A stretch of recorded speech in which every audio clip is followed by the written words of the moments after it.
Hi, it's Katrina. Number 10. The Lost Ship of the Colorado Desert. Hiding beneath the sand of the Colorado Desert is said to be a 17th century Spanish ship. Not only is the ship supposedly hidden somewhere in the arid landscape, but so too is its fortune of pearls and treasure. The story begins in 1870 on a cool morning in November. A man by the name of Klusker, a veteran who fought in the Mexican-American War, went looking for a Spanish ship in the southeastern corner of the state. He searched, but he didn't find anything. When he almost died from dehydration, he had no choice but to return to civilization. In the Daily Alta California, a story was published about Klusker and his search for the vessel. The story claimed that Klusker knew of its location, and he would return to it with 7 barrels of water to uncover the treasure. But Klusker never did find the wreckage of the Spanish galleon. In fact, nobody has. And yet there's no way to disprove Klusker's theory that in the early 17th century, a ship filled with treasure sailed up the Colorado River in search of a mythical passage between the Pacific and the Atlantic. Klusker and others with an eye for treasure believe the story could be true. The ship, hoping to find the ocean, was instead lifted on a tidal bore, carried onto a sandbank, then buried. If anyone ever does find the mysterious treasure, it could change history as we know it. Number 9. Greek giants. In ancient Greek mythology, giants were described as very real beings who lived and went extinct. They were flesh and blood, just like real human beings, and they lived throughout Europe alongside prehistoric beasts. At least that was what the Greeks wrote in their stories. They believed the bones of extinct giants could be found sticking out of the ground. Most modern scientists understand these bones to be the remains of mammoths, mastodons, and woolly rhinos that once lived in the region. Others are certain the Greeks knew something we don't, and believe they had secret knowledge that giants really existed and went extinct just a few thousand years ago. There weren't very many giants, which is why their bones are few and far between. But they did exist, and the ancient cultures of the world knew about them. The really tantalizing thing about the giant theory is that it's impossible to disprove. No scientist on Earth can say irrefutably that giants never existed. But there also isn't much evidence to corroborate the myths told by the Greeks and other ancient civilizations. Yet there have been some weird discoveries involving huge bones. Take the giant skeleton of Morocco. The people of Tingis claimed their founder was a giant who went by the name Antaeus. When the Romans invaded, they didn't believe the outrageous story of a giant founder. Roman soldiers dug into his grave mound in 81 BC and were shocked to find an enormous skeleton there. They were so impressed that they reburied Antaeus' remains, and nobody has seen his bones since. Modern scientists say it was most likely just elephant bones the Romans found. What do you think? Let me know in the comments below. Number 8. The Cyrus Cylinder. A shocking archaeological discovery made in the land of Babylon has shed light on a story from the Bible. This appears to be the newest piece of archaeological evidence confirming yet another tale from the Bible as historical fact. The discovery is of an artifact called the Cyrus Cylinder, named after Persian ruler Cyrus the Great. According to Tom Meyer from Shasta Bible College in California, the object represents a clear and obvious link to scripture from the book of Ezra. The cylinder was buried under the sands of Babylon for 2,500 years, then discovered by English archaeologists in the modern age. The artifact is only a few inches long, but it's what was written on the cylinder that makes it so important. The cylinder records a decree given by King Cyrus, matching directly with what's written in the Bible. The clay cylinder was created around the 6th century BC and was found in the ruins of Babylon, which is located in modern Iraq. Cyrus was the founder of the Persian Empire. He ruled Persia for most of his life until 530 BC, when he died at the age of 70. Etched onto the cylinder is an account of how the Persian king successfully conquered the Babylonian capital in 539 BC. But it also says that Cyrus completed a grand gesture after conquering the city. He allowed certain groups of people to return to their homelands. Tom Meyer says this is just like the proclamation made in the Bible, in which Cyrus allows the Jewish people held prisoner in Babylon to go back to Jerusalem. If correct, this is another shocking revelation that proves the Bible is much more than just a storybook. And now for number 8. But first, I want to give a big shout out to Kelly Smith for the super thanks. This is so helpful for us to keep making more videos and creating more fun things. So big thank you to Kelly. If you are new here, be sure to subscribe and join us for more videos about mysterious discoveries and strange history. Number 7. Our ancestral home. According to ancient astronaut theorists, the Anunnaki were extraterrestrial explorers who came to our planet thousands of years ago to mine gold. The Anunnaki, beings worshipped by the earliest civilizations in Mesopotamia, supposedly used the human race to mine gold for them, then abandoned the planet and left humans to their own devices. Some believe the mining operations took place primarily in South Africa, and that these operations even predate Sumer and Mesopotamia by thousands of years. It's a very strange theory, yet a new discovery seems to be helping.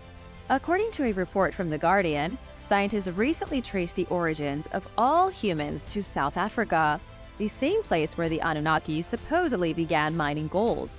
Scientists used over 1,000 samples of mitochondrial DNA to identify the region as the birthplace of all humans. Specifically, human life allegedly began in a wetland that once covered most of modern-day Botswana. Researchers say a chunk of land south of the Zambezi River was a thriving ecosystem for Homo sapiens 200,000 years ago. In total isolation, a single population of modern humans existed here for an estimated 70,000 years. This doesn't confirm the Anunnaki ever existed or that they mined gold, but it is an interesting thing to think about, and it definitely changes what we know about the origins of our own species. Number 6. Mysterious medieval manuscripts. Researchers in Romania recently came across a trove of medieval manuscripts that could redefine what we know about Eastern European history. The manuscripts were found in the small town of Medias, hidden in the St. Margaret's Church. Over 200 books and texts, some dated back to the 9th century AD. Adnan Dinka from Babis Bulya University says the books were part of a large church library, one that has since been forgotten. Church records show that as recently as 1864, St. Margaret's had a collection of over 7,700 books. Yet now there's only a fraction of that, with some early printed works of important figures like Martin Luther and John Calvin. The church was originally built by a group of Transylvanian Saxons who settled in Romania in the 15th century. The collection was uncovered in the church tower, likely hidden during the First World War to protect them. Then they were forgotten until recently discovered. The even bigger mystery, though, is trying to find the other 7,500 books, all of which seem to have vanished without a trace. Researchers are still working to understand the collection and are hoping the lost books will reveal hidden secrets about medieval Romania and Eastern Europe.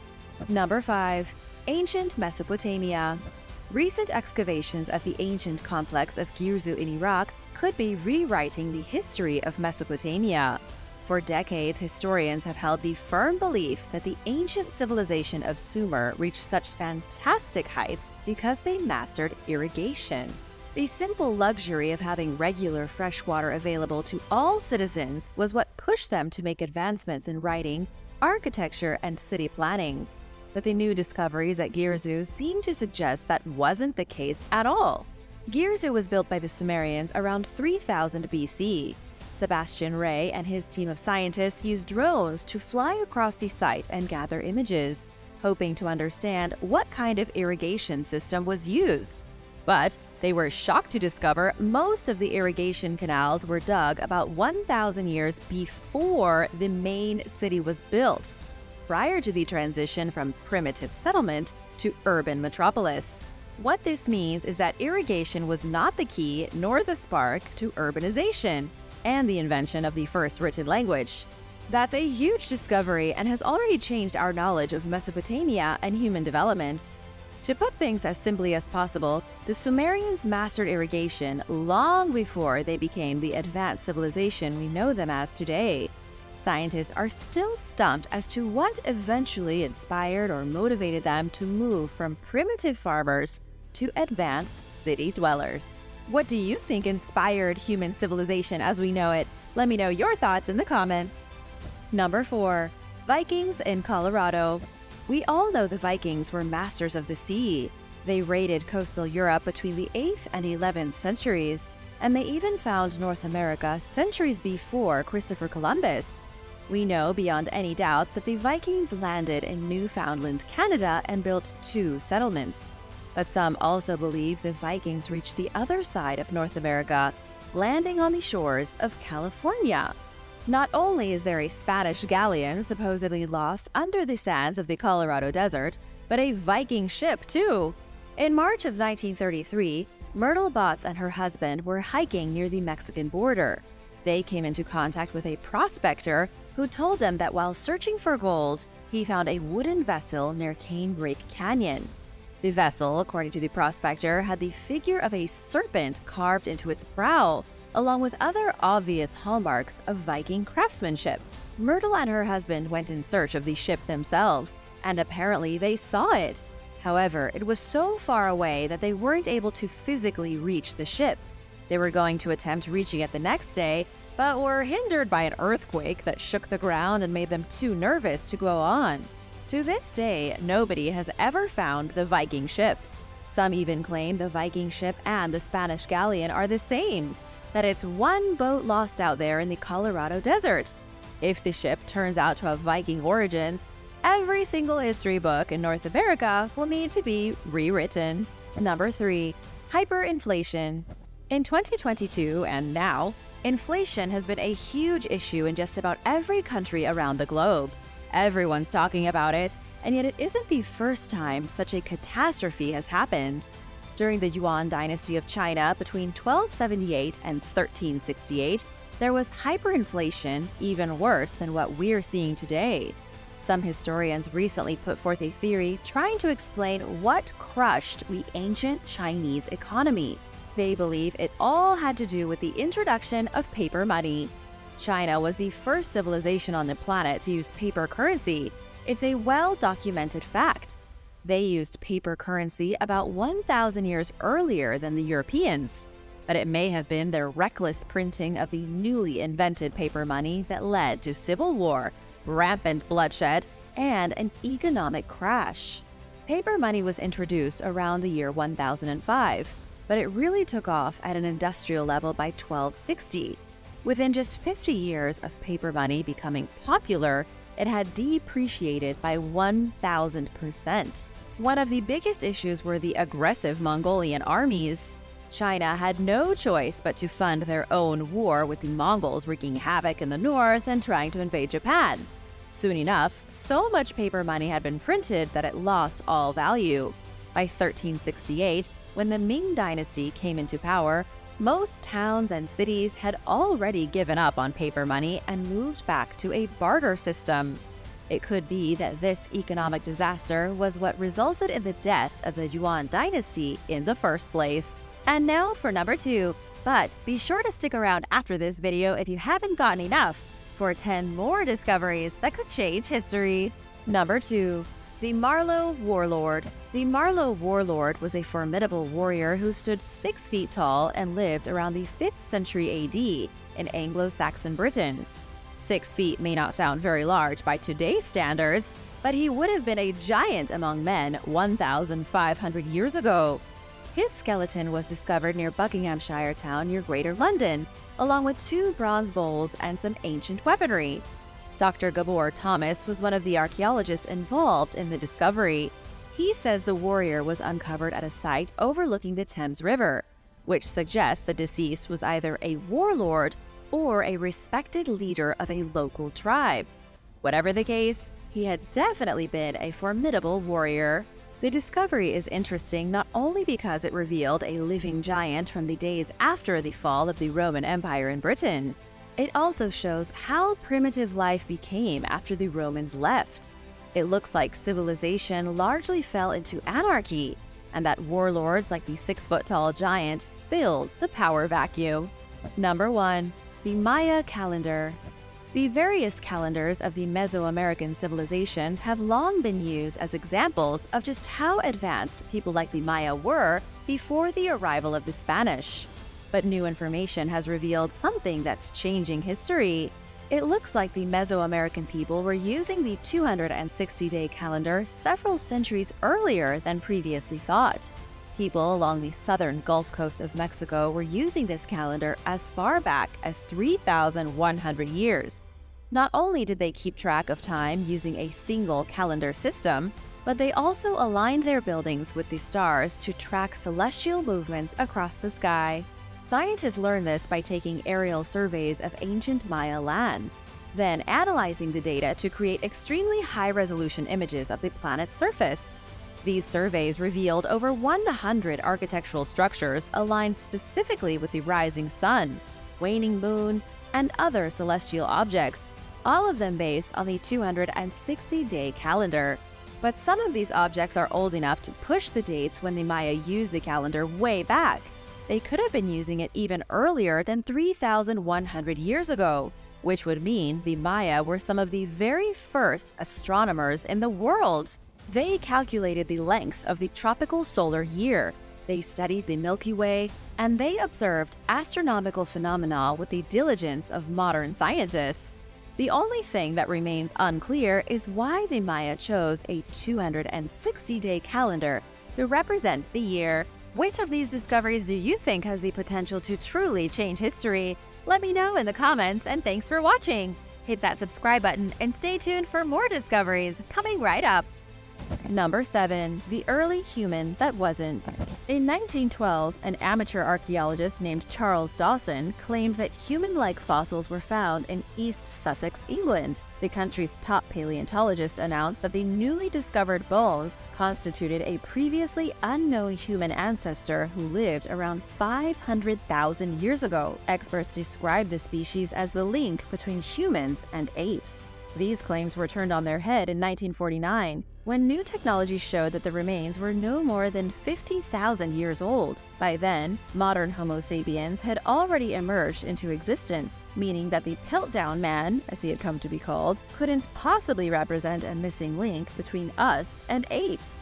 Further investigation proved that the fossils were bones from two different species, a human and an ape of some sort, perhaps an orangutan, and the artifacts had been stained to look like they matched the gravel at Piltdown. Soon enough, the verdict was in. The Piltdown Man was nothing more than an elaborate hoax. But why would someone go so far out of their way to lead science astray from fact? The first evidence that humans evolved in Africa came in the form of Homo erectus fossils that were discovered there in the late 19th century, shortly before the Piltdown Man appeared. But pervasive racism made many Europeans feel threatened by the growing body of evidence supporting this claim. By creating the illusion of the Piltdown Man, Europeans could claim that Britain played a prominent role in human evolution and that white people had evolved separately from black people. This is a huge problem in archaeology and history in general that is recorded by the victor and the most powerful people in society at the time. So when things don't go their way, they tend to twist or quash the truth.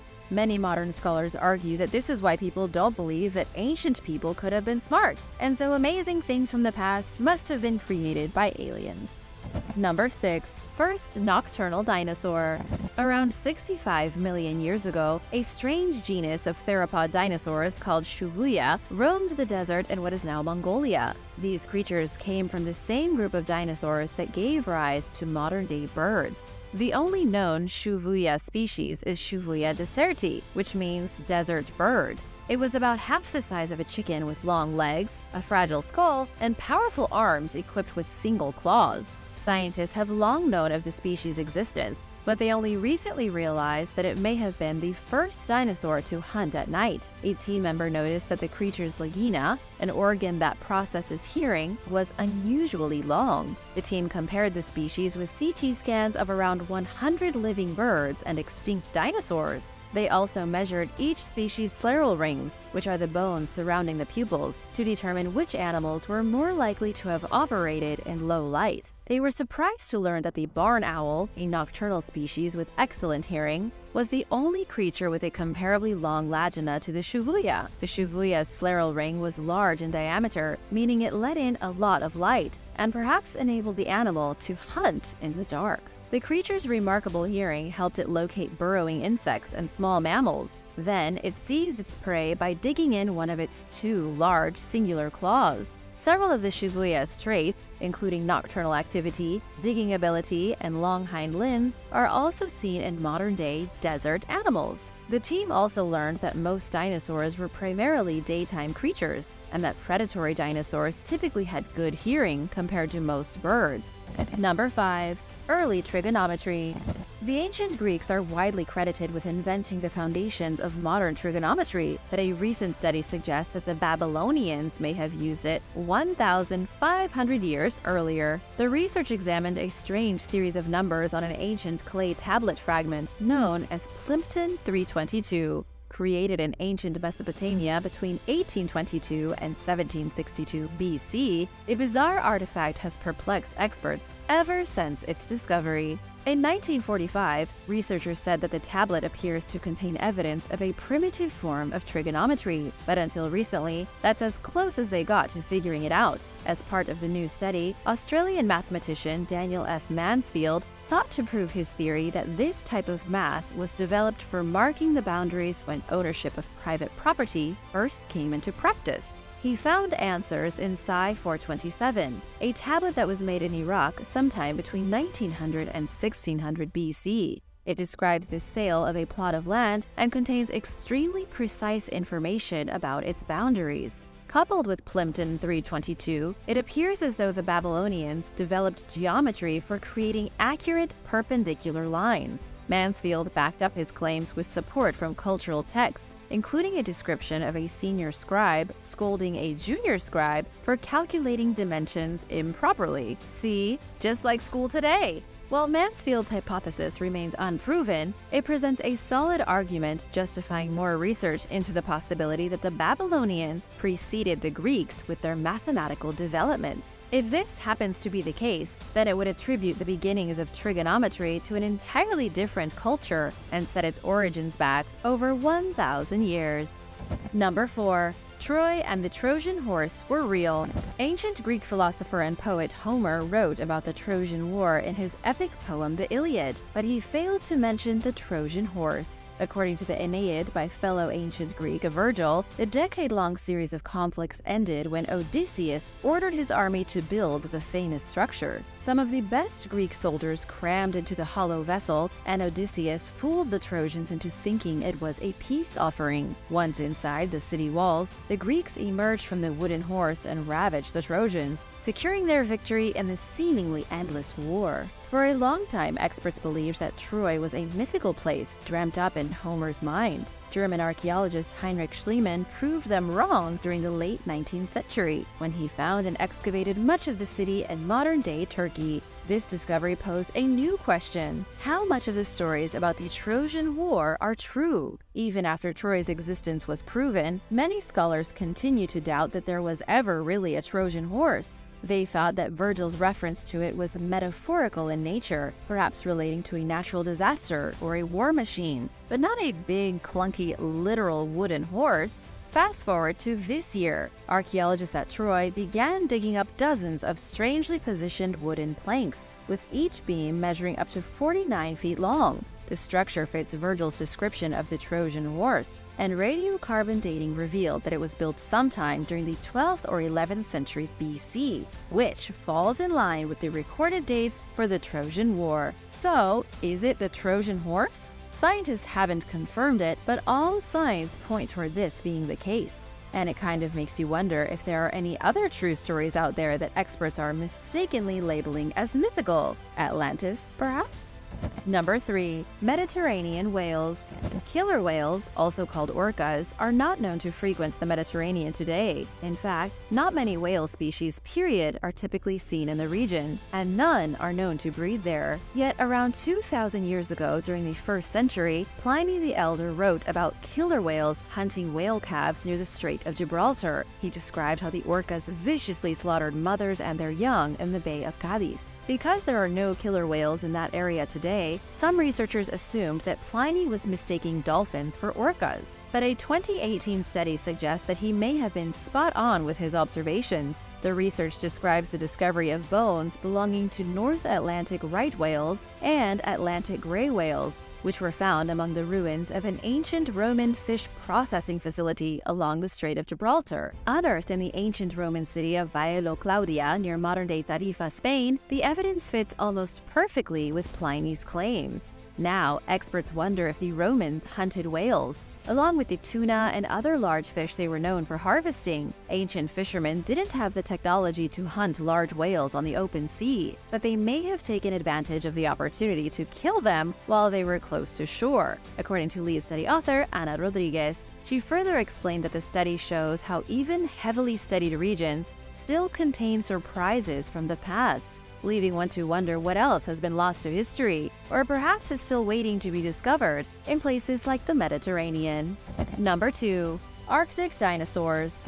The world was much warmer 70 years ago than it is now, but the polar regions still saw below freezing temperatures and snowy winters. Believing that dinosaurs couldn't survive in these frigid conditions, scientists long assumed that the creatures never stayed in these areas year-round. But they recently proved themselves wrong with the discovery of fossils from 7 dinosaur species that were found as far north as 250 miles above the Arctic Circle. Some of the fossils are of eggs, suggesting that dinosaurs spent the winter in the region. Evidence of polar dinosaurs has also appeared in the southern hemisphere. These findings challenge the long-standing notion that all dinosaurs were cold-blooded. In order to survive in the Arctic, a species had to be at least somewhat warm-blooded, meaning that they were capable of warming their bodies enough to survive months of darkness and cold. Scientists are still piecing together the picture of what life was like for polar dinosaurs. It would have been especially hard for those really close to the poles, where darkness set in for 6 months every year and plant life ground to a halt. The condition would have possibly created a food crisis for any animals living there, unless they relied on a survival strategy that experts haven't identified yet, which, as things currently stand, seems entirely possible.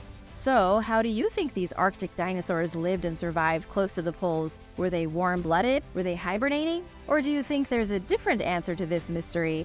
Number 1. Women could be Viking warriors.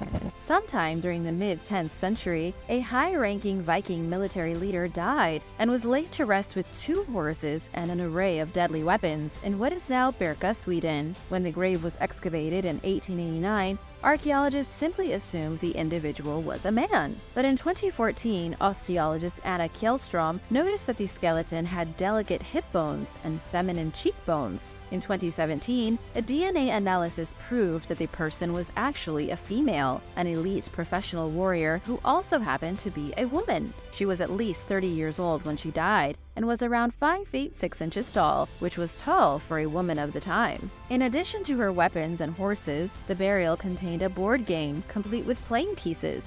Some experts think that this may symbolize her role as a war strategist, but not all researchers agree on this or on the woman's role in her society. For now, though, most scholars seem to agree that the burial represents the first genetic proof that Viking women could be warriors. Thanks for watching! If you enjoyed today's video, be sure to give it a thumbs up, and while you're at it, don't forget to subscribe! See you next time for more amazing discoveries! Bye!